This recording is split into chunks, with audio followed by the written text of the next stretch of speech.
வணக்கம். Today +2 zoology or biozoology third chapter June monthly test first second third useful NEET exam and competitive exam also useful chapter detail question STI question sexual transmitted. First one is bacteria. Gonorrhea தமிழில் வெட்டை நோய். காசிட்டி agent நிசேரியா gonorrhoea, அதாவது அது நோய்க்கான காரணிகள். சரி, அப்படி வந்தால் என்ன சார் சிம்டம் அப்படிங்கிறீங்க இல்லையா?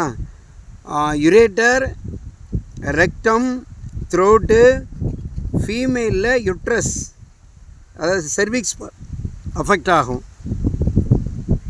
ஸோ அதனுடைய இன்குபேஷன் பீரியடு, நோயினுடைய வெளிப்பாடு காலத்தை பார்க்குறோம். 4th காலத்தில் 2 to 5 days. Second one is syphilis, தமிழில் கிரந்தி அல்லது மேகப்புண்ணுன்னு சொல்லலாம். அதனுடைய காசிட்டி ஏஜென்ட்டு என்ன சார்?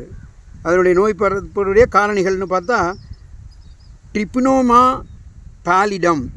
சரி, இதில் முதல்ல 3 ஸ்டேஜாக நம்ம பிரிச்சிடுறோம் அந்த சிம்டம் பாடியில். ஃபஸ்ட்டு நம்முடைய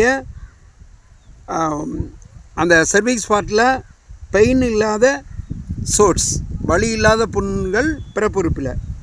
செகண்ட் ஸ்டேஜ் பார்த்திங்கன்னா ஸ்கின்னில் லேஷஸ்ஸு, இச்சிங்கு, பெயின், அதாவது மூட்லாம் வந்து joint pain, so falling hairs, இதெல்லாம் செகண்ட் ஸ்டேஜ். தேர்ட் ஸ்டேஜில் பார்த்திங்கன்னா அதனுடைய நோஸினுடைய பேஸில் நெக்ஸ்ட்டு அதனுடைய சோர்ஸ் மூவ்மெண்ட்டு இல்லாமல் இருக்கக்கூடிய தன்மை, ஸ்ட்ரெஸ் இருக்கிறது, கேலிசினேஷன் பார்வை கோளாறு, ஹார்ட் ப்ராப்ளம், அதாவது காமா அதாவது மென்மையான அதனுடைய தன்மையற்ற பரவுகின்ற சின்ன சின்ன கட்டிகள். இது எவ்வளோ நாள் சார்? 10 to 90 days.